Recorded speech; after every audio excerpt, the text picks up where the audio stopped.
Imaginez un endroit où les traditions liées au mariage défient toute logique que nous pourrions considérer comme raisonnable ou rationnelle. Un lieu où la bouse de vache, habituellement perçue comme un déchet ou une simple matière organique, est en réalité un symbole précieux de richesse et de prospérité. Là-bas, des enfants sont baptisés dans des eaux glaciales, suivant des rituels mystérieux dont l'origine et la signification semblent n'exister nulle part ailleurs dans le monde connu. Ce n'est pas une scène de science-fiction, mais bien la réalité du Tibet, cette région montagneuse perchée au sommet du monde, où la vie quotidienne réserve des surprises tout à fait incroyables. Dans cette analyse, nous allons explorer 15 traditions rares et étonnantes qui ne peuvent être trouvées que dans ce pays isolé, recouvert de neige et de sommets majestueux.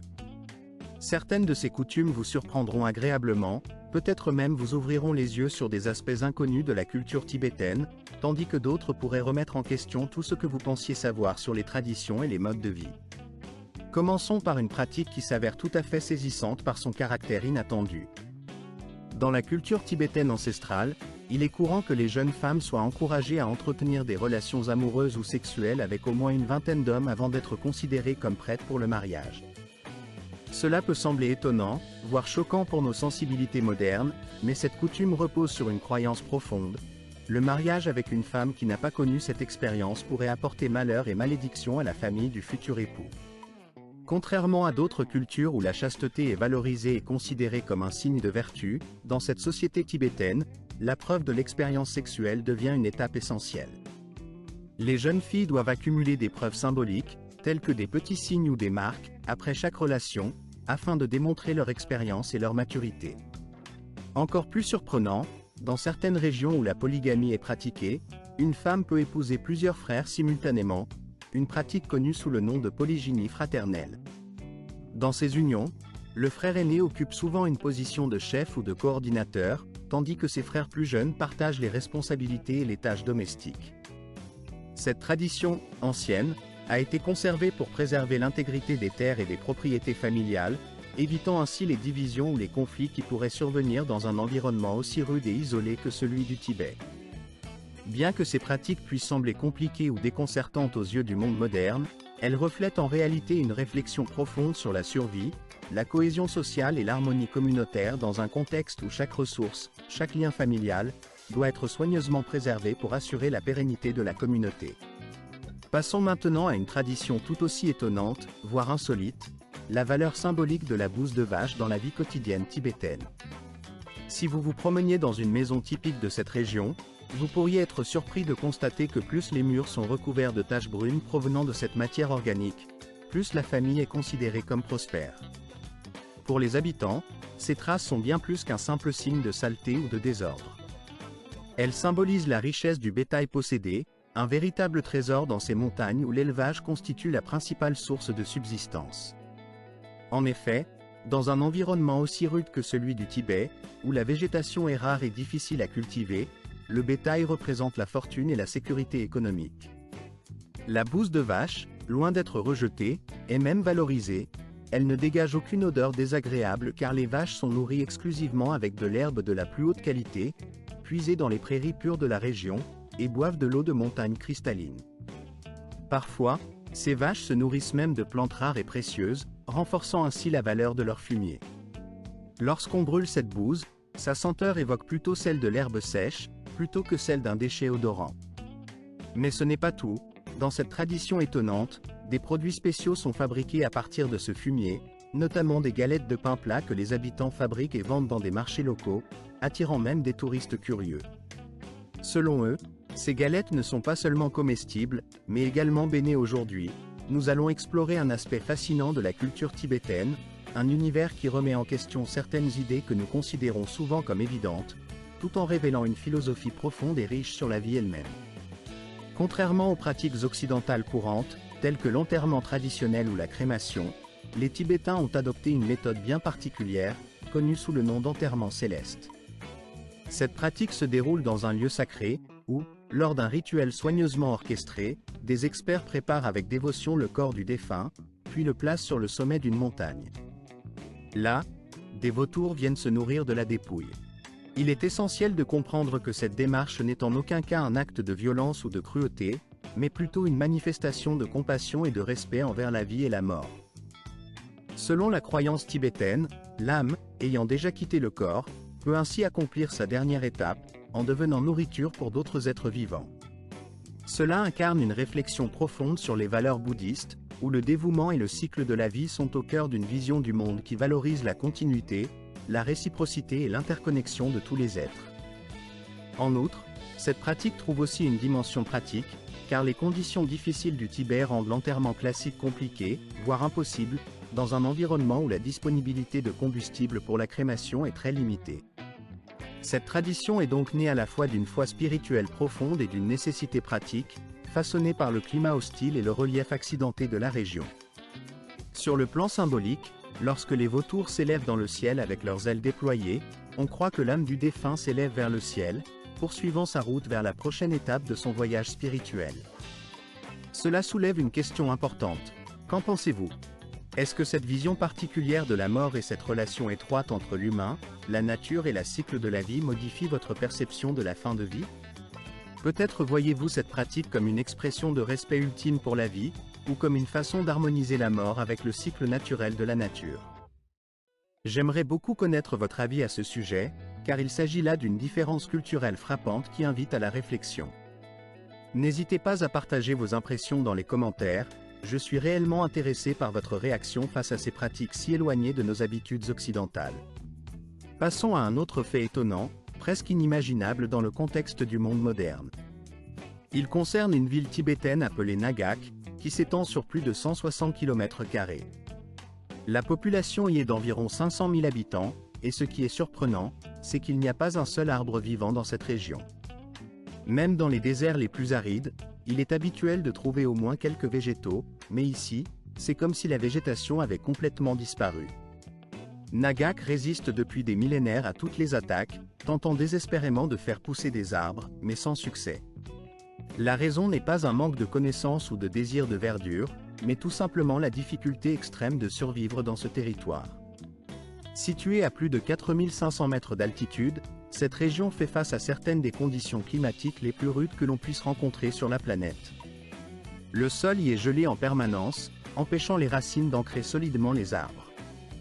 En réponse à cette impasse, les autorités locales ont même proposé une récompense de plusieurs centaines de milliers de yuan à toute personne capable de faire pousser un arbre qui puisse survivre à l'hiver rigoureux. Malgré des tentatives infinies et d'importants investissements, personne n'a encore réussi à faire germer un arbre capable de tenir bon face à ces conditions extrêmes. La nature semble ici avoir posé une barrière infranchissable, défiant tout effort humain pour transformer cette terre aride en un espace verdoyant. Enfin, nous pénétrons dans une zone qui touche presque au mysticisme. Le mont Kailash, situé au Tibet, n'est pas simplement une montagne parmi d'autres. C'est un lieu où se croisent mathématiques, spiritualité et mystère de façon si étrange que même les scientifiques sont parfois déconcertés. La hauteur exacte du mont Kailash est de 6,66 m, un chiffre qui ne peut laisser indifférent. De plus, la distance séparant cette montagne de Stonehenge et ce n'est pas tout. La distance séparant la célèbre pyramide mexicaine, la grande pyramide d'Égypte, du site de Kailash, dans l'Himalaya, est exactement 3 fois plus longue que celle qui sépare cette dernière de l'île de Pâques. En d'autres termes, si l'on mesure la longueur qui va de la site égyptien à Kailash, puis celle allant de Kailash à Pâques, on constate que la seconde est 3 fois plus grande que la première. De plus, la distance entre Kailash et l'île de Pâques dépasse de 3 fois celle qui relie Kailash à Stonehenge, ce qui évoque une sorte de résonance mystérieuse dans la géographie de ces lieux emblématiques. Malgré sa modestie relative, le sommet du mont Kailash dans l'Himalaya demeure invaincu par l'homme, personne ne s'y est jamais réellement aventuré pour le conquérir. Certains alpinistes affirmant que leur boussole se met à tourner de façon étrange lorsqu'ils s'approchent de cette montagne, comme si celle-ci exerçait une influence mystérieuse sur leur équipement. D'autres racontent que le temps y semble se dilater ou se contracter, comme si la réalité elle-même y était altérée.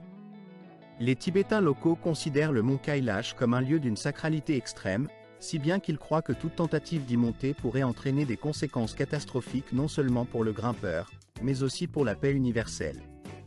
La légende veut que cette montagne détienne une puissance spirituelle si forte qu'une intrusion pourrait provoquer des déséquilibres cosmiques ou des catastrophes naturelles. Numéro 6. Au Tibet, il est courant de saluer quelqu'un en lui tirant la langue, une tradition qui peut sembler étrange, voire un peu inquiétante pour les non-initiés. La raison derrière cette coutume remonte à plusieurs siècles, et elle est liée à un roi nommé Langdharma, connu pour sa cruauté et sa persécution des bouddhistes. Selon la légende, ce roi maléfique aurait eu la langue noire comme du charbon, symbole de sa malveillance. Après sa mort, les Tibétains craignirent qu'il ne se réincarne parmi eux, et pour vérifier si quelqu'un était la réincarnation du roi, ils mirent en place un test simple mais efficace: faire tirer la langue à la personne rencontrée. Si celle-ci montrait sa langue, cela signifiait qu'elle n'était pas la réincarnation du roi maléfique, car, selon la croyance, son esprit restait attaché à sa langue noire, qui ne pouvait être exhibée. De nos jours, lorsqu'un Tibétain vous salue en tirant la langue, cela ne signifie pas simplement une forme de salutation étrange, mais plutôt une déclaration d'innocence ou de bonne volonté. En quelque sorte, ce geste traduit une volonté d'ouverture et de sincérité, une tradition qui perdure depuis plus de 1000 ans. Si vous appréciez ces découvertes culturelles fascinantes, il ne faut pas oublier de continuer à explorer ces traditions, car elles recèlent des trésors insoupçonnés de sagesse et d'histoire. Numéro 7. Dans certaines régions reculées du Tibet, existe un rite ancien, reflet des conditions climatiques rigoureuses et de la force des traditions culturelles transmises de génération en génération.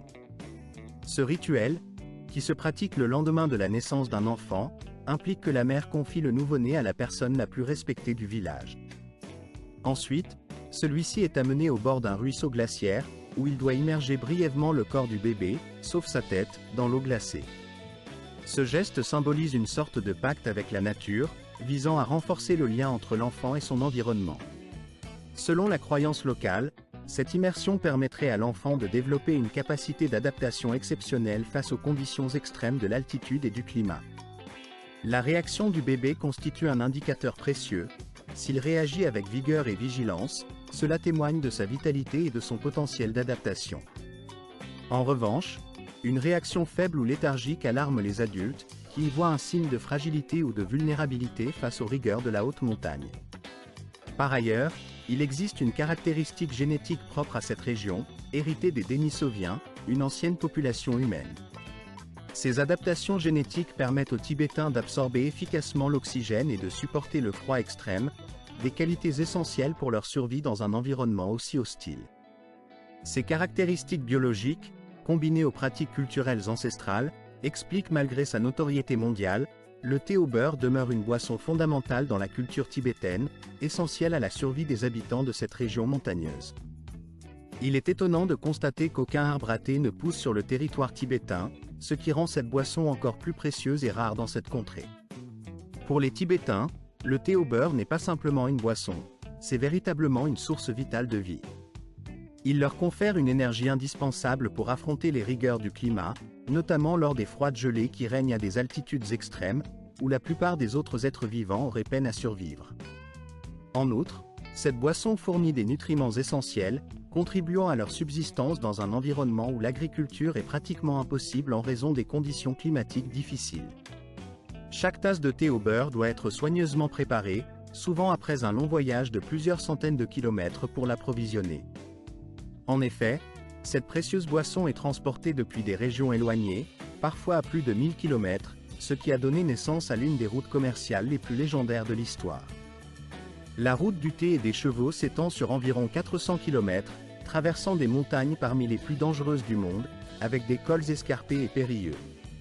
Sur cet itinéraire, les commerçants échangent des chevaux précieux contre du thé, établissant ainsi une voie vitale qui relie le Tibet au reste du monde. Cependant, il y a un rebondissement fascinant dans cette histoire, le thé ne voyage pas sous sa forme finale.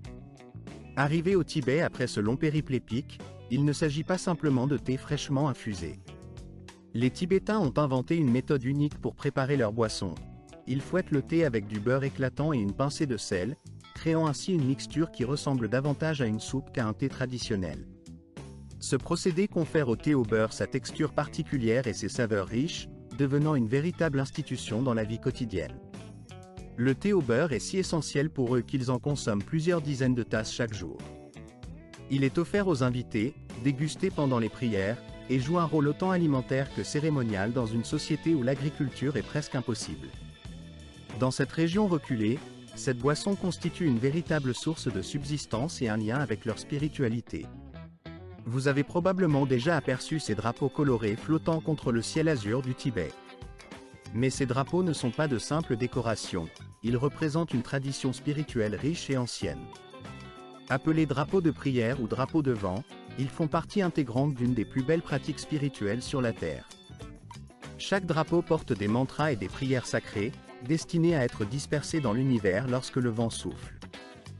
Au centre de ces drapeaux se trouve le symbole du cheval venteux, incarnant les trois joyaux du bouddhisme, le Bouddha, le Dharma, les enseignements, et la Sangha, la communauté.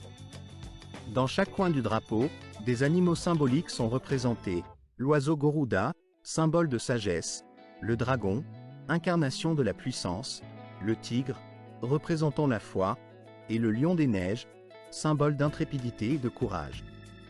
Ces drapeaux ne sont pas faits pour durer éternellement. Lorsqu'ils s'estompent ou se déchirent sous l'effet des conditions climatiques extrêmes en montagne, les Tibétains croient que leurs prières, portées par le vent, s'envolent pour bénir toutes les créatures vivantes. Plus un drapeau est usé, plus ses bénédictions atteignent l'univers, portant la paix et la bienveillance à l'ensemble de la création. Il existe également des règles strictes concernant leur utilisation. Si un drapeau tombe à terre, il ne faut en aucun cas le piétiner ou le laisser s'abîmer. La tradition recommande plutôt de le hisser à un endroit élevé ou de le confier à une famille qui saura le jeter de manière respectueuse et appropriée. Une autre règle importante concerne le moment pour accrocher ces drapeaux. Les jours défavorables ou par mauvais temps sont considérés comme inappropriés, car cela pourrait porter malheur. Seuls certains jours, jugés spirituellement propices, sont dédiés à cette pratique. Historiquement, ces drapeaux étaient si précieux qu'ils étaient parfois offerts en cadeau lors de mariages ou d'autres cérémonies importantes, considèrent la richesse, symbole universel de prospérité, de spiritualité et de protection divine, occupe une place centrale dans de nombreuses cultures à travers le monde. Parmi ces symboles, le chiffre 10 possède une signification particulière, souvent associée à l'harmonie, à la complétude et à l'accomplissement. En explorant le Tibet, cette région mystérieuse et fascinante, on découvre une terre qui semble incarner ses valeurs à travers ses légendes, ses monuments et ses croyances profondes.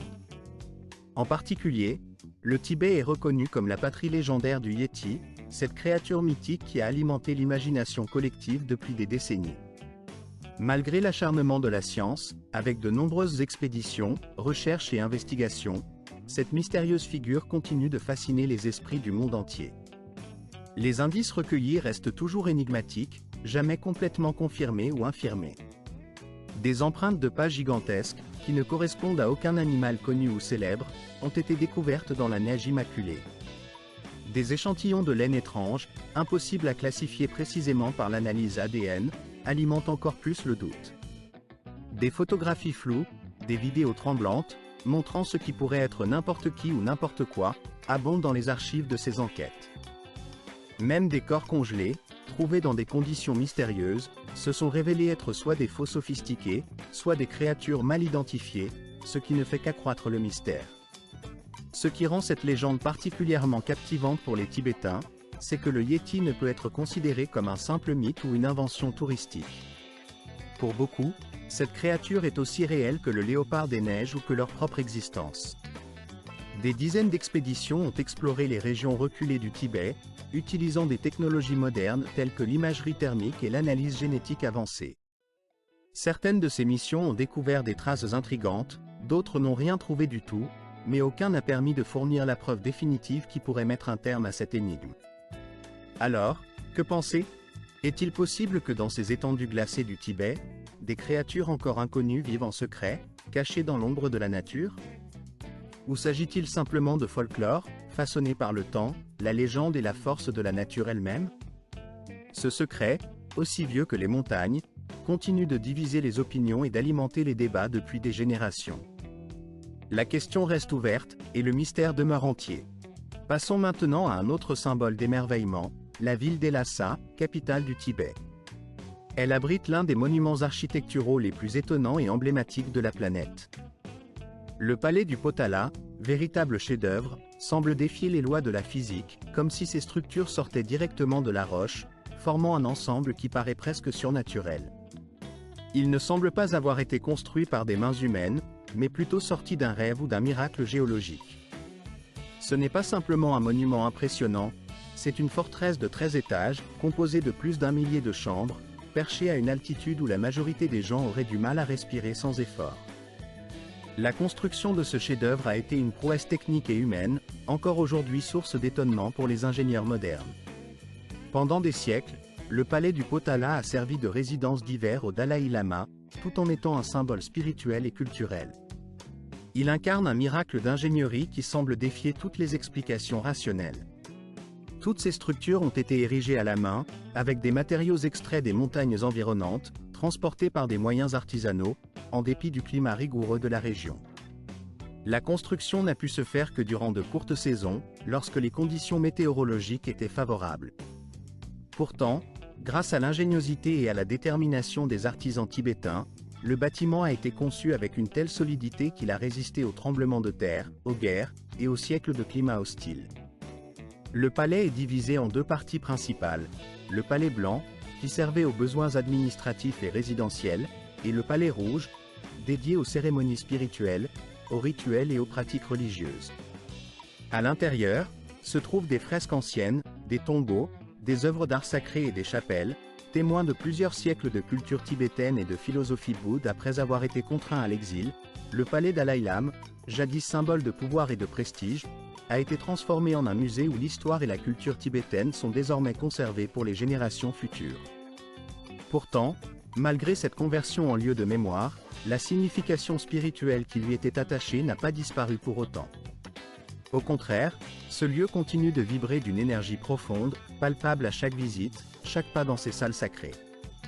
Des milliers de pèlerins, animés par une foi sincère, parcourent encore aujourd'hui de longues distances pour atteindre ces espaces, espérant ressentir cette force intangible qui semble imprégner chaque pierre, chaque temple. La numérotation de ces sites sacrés, comme le numéro 12, témoigne de leur importance dans le parcours spirituel de nombreux croyants. Il existe un fait qui, à lui seul, peut radicalement transformer votre perception du monde et de la place que tient le Tibet dans la géographie et l'écologie mondiale. Située à distance, cette région peu peuplée joue un rôle capital dans la gestion de l'eau douce à l'échelle planétaire. En effet, le Tibet est le troisième plus grand territoire du monde en volume d'eau douce, après la banquise du pôle Nord et celle du pôle Sud.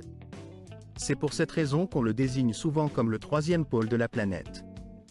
Ces immenses glaciers et ces vastes champs de neige, qui recouvrent le plateau tibétain, alimentent en permanence certains des plus grands fleuves d'Asie, notamment le Brahmapoutre, le Gange, l'Indus, le Mékong, la Salween et le Yangtze.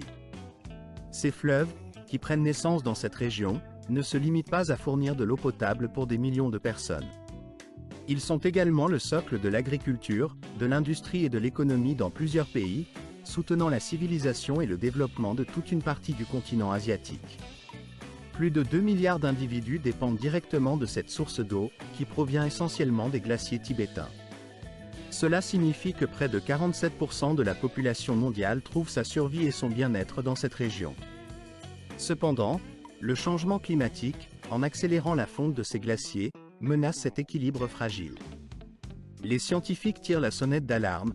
Si cette tendance continue, de nombreux glaciers pourraient disparaître dans un avenir proche, en seulement quelques décennies. Une telle perte entraînerait une catastrophe écologique majeure, provoquant une crise sans précédent pour des milliards de personnes dont la vie dépend directement de cette ressource vitale. Les lacs et rivières du Tibet, tels que Namtso ou Yamdrok, ne sont pas uniquement des merveilles naturelles ou des sites touristiques de toute beauté. Ils jouent un rôle crucial en tant que réservoir naturel, régulant l'approvisionnement en eau de toute la région asiatique. La menace qui pèse sur ces sources d'eau a des répercussions bien au-delà des frontières tibétaines, affectant tout le continent. Lorsqu'un tel équilibre est compromis, les conséquences se font sentir à l'échelle planétaire, illustrant à quel point cette région est essentielle pour la survie et le bien-être de milliards de personnes. Passons à un autre aspect étonnant de la culture tibétaine, souvent peu connu mais profondément fascinant, la recherche organisée du prochain chef spirituel, le réincarné. Contrairement à une idée simpliste ou mystique attribuée parfois à ce processus, la détermination du successeur du Dalaï Lama obéit à un système rigoureux, soumis à des règles strictes et à des contrôles précis. Après la mort du Dalaï Lama, un processus complexe s'enclenche. D'abord, les moines supérieurs interprètent les signes, les visions, ou examinent des objets personnels laissés par le défunt, tels que ses vêtements ou ses objets rituels, pour détecter des indices sur le lieu de sa renaissance. Ces signes, souvent subtils, sont analysés avec minutie, dans le but d'identifier la prochaine incarnation du chef spirituel. Une fois ces indications recueillies, des équipes de chercheurs sont envoyées dans des régions reculées et isolées, souvent en s'appuyant sur des révélations reçues de hauts lamas ou d'enseignants spirituels respectés. Lorsqu'un candidat potentiel est identifié, il s'agit généralement d'un enfant, dont la vie sera soumise à une série de tests élaborés. Ces épreuves consistent à lui faire apprendre les enseignements antérieurs du Dalaï Lama, tout en évaluant ses capacités à percevoir des visions ou à montrer des caractéristiques particulières. Ce processus, profondément respecté et malgré les bouleversements politiques, les conflits et l'occupation qui ont secoué la région au fil des décennies, certaines pratiques traditionnelles ont su perdurer, témoignant de la résilience et de la vitalité d'un patrimoine spirituel profondément enraciné dans la vie quotidienne de plusieurs générations. Ces traditions, souvent transmises de père en fils ou de mère en fille, incarnent une continuité fragile mais persistante dans un contexte marqué par l'instabilité. Aujourd'hui, nous allons évoquer un sujet peu connu, mais qui revêt une importance capitale dans l'histoire agricole de l'humanité, la culture de l'orge tibétaine, également appelée orge de montagne. Ce grain, presque ignoré par la majorité des gens, est pourtant l'un des plus grands accomplissements agricoles que l'humanité ait jamais réalisé. L'orge tibétaine se distingue par sa capacité exceptionnelle à pousser dans des conditions extrêmes, à des altitudes comprises entre 3000 et 5000 mètres au-dessus du niveau de la mer. Au fil des siècles, cette plante a su s'adapter à un environnement hostile, où peu d'autres cultures peuvent survivre. Sa résistance remarquable lui permet de supporter des températures très basses, notamment de fortes gelées qui pourraient tuer la plupart des autres végétaux. De plus, elle résiste aux rayonnements ultraviolets intensifiés par l'atmosphère raréfiée en haute altitude, tout en complétant une saison de croissance extrêmement courte, ce qui la rend d'autant plus précieuse pour les régions où la climatologie est rigoureuse. Mais ce qui rend cette céréale encore plus exceptionnelle, c'est sa richesse nutritionnelle. Elle contient en quantité supérieure aux autres céréales traditionnelles des protéines, des fibres, ainsi que des acides aminés essentiels, notamment la lysine, un composant que notre corps ne peut synthétiser lui-même. La valeur nutritive de cette orge dépasse de loin celle de nombreuses autres cultures, et elle constitue une ressource vitale pour les populations tibétaines. Les habitants du Tibet ont développé à partir de cette céréale toute une cuisine authentique et riche en traditions. Parmi ces délices culinaires, on trouve la tsampa, une farine d'orge torréfiée qui sert de base à de nombreux plats traditionnels. On prépare aussi des nouilles appelées sekpa, ainsi que du pain dense, et même une bière fermentée à partir de cette céréale, qui joue un rôle à la fois alimentaire et énergétique dans des régions où les calories sont précieuses et la ressource rare. L'orge de montagne dépasse donc la simple notion de nourriture pour devenir un véritable symbole culturel, un marqueur identitaire pour tout un peuple. Elle apparaît dans divers rites religieux, lors de grandes fêtes ou cérémonies, où elle incarne l'abondance, la chance et la longévité. Elle est un trait d'union entre le spirituel et le quotidien, entre la terre et le ciel. Enfin, il est essentiel de souligner un aspect qui personnifie le lien profond entre l'endurance humaine et la terre rude mais sacrée du Tibet. Nous évoquerons certains des sites les plus emblématiques et spirituellement riches de cette région mystique, où se dressent des monastères et des temples perchés sur des sommets, comme si ces édifices cherchaient à atteindre les cieux. Ces constructions architecturales, souvent d'une beauté saisissante, ne sont pas simplement des lieux de culte ou de prière. Elles incarnent la croyance fondamentale des Tibétains selon laquelle les montagnes sont les demeures mêmes du divin, des lieux sacrés où la présence divine se manifeste. En érigeant ces temples à des altitudes vertigineuses, les Tibétains établissent une véritable connexion entre le monde des humains et celui des esprits, une passerelle tangible entre la Terre et le cosmos. La construction de tels monastères demandait un génie d'ingénierie et une détermination hors du commun, car chaque pierre, chaque poutre, chaque décoration était transportée et assemblée à la main, souvent sur des chemins escarpés et dangereux, où la moindre erreur pouvait être fatale. L'air raréfié, la météo capricieuse, et le temps qui pouvait changer brutalement rendaient leur tâche encore plus ardue. Certains de ces sanctuaires, tels que celui de Rongebuk, situé au pied de l'Everest, ou le nid du tigre dans les montagnes du Bhoutan, semblent s'accrocher aux rochers comme pour défier la gravité elle-même. Ces sites sacrés ne sont pas des constructions séparées de leur environnement, bien au contraire, ils fusionnent avec la nature environnante, alliant intention spirituelle et majesté du paysage. Ces monastères ne se limitent pas à leur fonction religieuse, ils abritent également des écoles où les moines accent aigu T. Voici une version entièrement remaniée, étoffée et traduite en français, respectant toutes vos consignes. Le Tibet, cette terre mystérieuse et fascinante, est bien plus qu'une simple région géographique. C'est un endroit où l'on peut véritablement se déconnecter du tumulte du monde moderne, un lieu idéal pour retrouver la paix intérieure et explorer des dimensions spirituelles profondes. À travers ces paysages spectaculaires, ses traditions ancestrales et ses croyances uniques, le Tibet nous invite à repenser notre perception de la survie, de la spiritualité et de l'esprit humain. Dans cette région, les coutumes matrimoniales, souvent inhabituelles pour nos yeux occidentaux, témoignent d'une culture profondément ancrée dans l'histoire et la spiritualité. Certaines pratiques, qui peuvent sembler étonnantes ou mystérieuses, révèlent à quel point les Tibétains valorisent leur identité culturelle et leur lien avec le sacré. Par exemple, il n'est pas rare de découvrir des cérémonies nuptiales qui mêlent des rituels anciens à des croyances profondément spirituelles, ou encore des traditions où la famille joue un rôle central dans la transmission des valeurs. Les temples du Tibet, quant à eux, semblent toucher le ciel, perchés au sommet des montagnes ou nichés au cœur de paysages à couper le souffle. Leur architecture, souvent construite à flanc de falaises ou sur des sommets escarpés, évoque une harmonie parfaite entre nature et spiritualité. Ces lieux sacrés, emplis de silence et de mystère, invitent à la méditation et à la contemplation, permettant à chaque visiteur de se recentrer sur l'essentiel et de se reconnecter à son propre esprit. Ce qui rend le Tibet encore plus extraordinaire, c'est la richesse de ses faits mystérieux et de ses traditions peu connues, qui continuent d'étonner ceux qui s'y aventurent. Parmi eux, certains peuvent sembler surprenants, voire incroyables, mais ils font partie intégrante de l'identité tibétaine. Ces éléments mystérieux alimentent la curiosité de nombreux voyageurs et chercheurs, et illustrent la profonde sagesse de cette civilisation ancienne. Il est également intéressant de constater combien ces découvertes, ces coutumes et ces lieux fascinent un large public, nombreux à vouloir en apprendre davantage. Certains s'interrogent sur ce qui pourrait bien les avoir empêchés de s'exprimer ou de partager leurs propres ressentis face à cette culture si différente de la leur. La diversité des expériences et des impressions recueillies lors de voyages ou d'études dans cette région témoigne de l'impact puissant que le Tibet peut avoir sur l'esprit et le cœur. En somme, j'espère que cette exploration de la culture tibétaine vous a plu et vous a permis de découvrir un peu plus ce pays mystérieux. J'ai également hâte de partager avec vous d'autres histoires et faits étonnants dans les prochaines vidéos.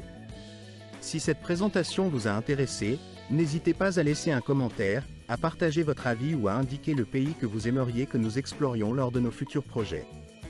Cela nous aidera à orienter nos recherches et à vous offrir des contenus encore plus captivants.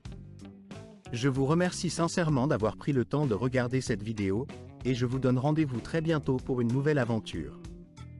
Restez à l'écoute, car la prochaine vidéo, qui apparaîtra sur votre écran, ne manquera pas de vous fasciner. Je suis convaincu que vous allez adorer ce que nous vous préparons. Encore une fois, merci pour votre soutien précieux, qui nous encourage à continuer à produire du contenu toujours plus riche, plus intéressant et plus inspirant. À très vite pour la suite, et d'ici là, portez-vous bien.